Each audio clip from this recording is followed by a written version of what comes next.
ഇതാണ് Ducati പാനഗാലെ V4SP എന്ന് പറയുന്നത്. അത് ലിമിറ്റഡ് എഡിഷൻ ബൈക്കാണ്. വേൾഡിൽ 600 എണ്ണത്തിന് താഴത്തെ ഇറങ്ങിയിട്ടുള്ളൂ.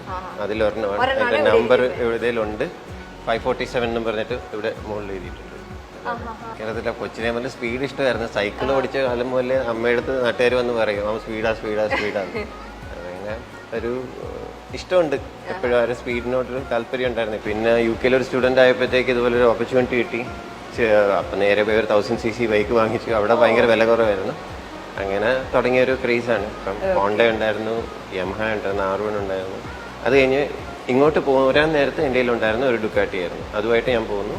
അത് പുറത്തിരിപ്പുണ്ട്. അതിപ്പോൾ 22 years ആയിട്ടുള്ള ഒരു ബൈക്കാണ്. മിക്കവാറും മെയിൻ്റനൻസ് ആണ്. ഒരു കൊല്ലത്തിലൊരു 3 മാസം 4 മാസം ഓടും. ബാക്കി മിക്കവാറും എന്തെങ്കിലും പണിയാണ്. അപ്പം അതും ഇതാണ്, നമ്മൾ തന്നെ പണിതുകൊണ്ടേയിരിക്കുകയാണ്. പിന്നെ ഇതിലോട്ട് വരാൻ കാര്യം എന്ന് വെച്ചാൽ ട്രാക്കിൽ പോകാൻ തുടങ്ങി. ഇവിടെ വന്നിട്ട് കുറെ നാളായപ്പോഴത്തേക്ക് അങ്ങനെ ആണ് ഈ ബൈക്കുകളിലോട്ട് വന്നത്. ഇത് ഏത് മോഡലാണ്?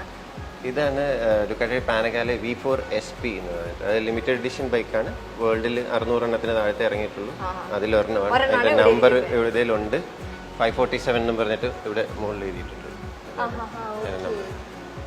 ഇത് ശരിക്കും ട്രാക്കിലാണ് പറ്റുന്ന ബൈക്ക്. ഭയങ്കര പവർഫുൾ ആണ്. പല പ്രാവശ്യം ട്രാക്കിൽ പോയായിരുന്നു ഇതുമായിട്ട്. ഒരു പ്രാവശ്യം വീഴുകയും ചെയ്തു. അപ്പം അന്ന് എനിക്ക് വന്ന് അബൌട്ട് 180 km/h വീണത്. മുകളിൽ എൻ്റെ ജാക്കറ്റ് കിടപ്പുണ്ട്. മൊത്തം എറിഞ്ഞു പോയി. ഭാഗ്യത്തിന് അതുള്ളതുകൊണ്ട് ഒന്നും പറ്റിയില്ല. അപ്പം ബട്ട് വെരി പവർഫുൾ ബൈക്ക്. ശരിക്കും നല്ല രസം ഓടിക്കാൻ. അതെ അല്ലേ ചേട്ടൻ, ഈ ബൈക്സിനോട് ഇത്ര ക്രേസ് തോന്നാനുള്ള കാര്യം എന്താണ്? കേരളത്തിലെ കൊച്ചിനെ മുതൽ സ്പീഡ് ഇഷ്ടമായിരുന്നു. സൈക്കിൾ ഓടിച്ച കാലം പോലെ അമ്മയെടുത്ത് നാട്ടുകാർ വന്ന് പറയും അവൻ സ്പീഡാണ്. അങ്ങനെ ഒരു ഇഷ്ടമുണ്ട്. എപ്പോഴും ആ ഒരു സ്പീഡിനോടൊരു താല്പര്യം ഉണ്ടായിരുന്നു. ഇപ്പം റോഡിൽ പറ്റാത്തതുകൊണ്ട് ട്രാക്കിൽ പോകുന്നു. അപ്പൊ ഇതിന്റെ ഒരു പ്രൈസ് എത്ര വരും? ഇത് 47 lakhs ആണ് ഓൺ റോഡ് വന്നത്. ഓക്കെ. അപ്പം ചേട്ടൻ എന്തുകൊണ്ടാണ് ഇൻസ്റ്റഗ്രാമില് ആലപ്പുഴ റോസി എന്ന് പേരിട്ടേക്കുന്നത്? അത് എല്ലാവരും കൂടെ കളിയാക്കിയിട്ടതാണ്. ഞങ്ങൾ ഗോവ വരെ ഒരു റൈഡിന് പോയി. ഇതിലാണ് പോയതാണ്. അപ്പം എല്ലാവരും പറഞ്ഞു ദേ ഒരു പ്രായമായ മനുഷ്യൻ വരുന്നുണ്ട്, പുള്ളീനെ ഇനി നോക്കേണ്ടി വരുവാന്നൊക്കെ പറഞ്ഞു. അവസാനം ഓടിച്ച് പോയി കഴിഞ്ഞപ്പോഴത്തേക്ക് ഞാൻ ഇടയ്ക്ക് നിർത്തി കഴിഞ്ഞിട്ടാണ് അവർ വന്നിട്ടിരുന്നത് കൂടെ. അപ്പോഴത്തേക്ക് അവർ പറഞ്ഞു ഇത് ഇതാണ് റോസിയാണല്ലോ, വാലന്റീനോ റോസി ഇല്ലേ, അതുപോലെ കളിയാക്കി പറഞ്ഞതാണ്. എന്നിട്ട് എൻ്റെ അടുത്ത് പറഞ്ഞു ചേട്ടൻ ഇൻസ്റ്റാഗ്രാം ഉണ്ടോ? ഞാൻ പറഞ്ഞു ജസ്റ്റ് ഉണ്ട്, പക്ഷെ ആരും ഇല്ല, ഫോളോവേഴ്സ് ഒന്നും ഇല്ലെന്ന് പറഞ്ഞു.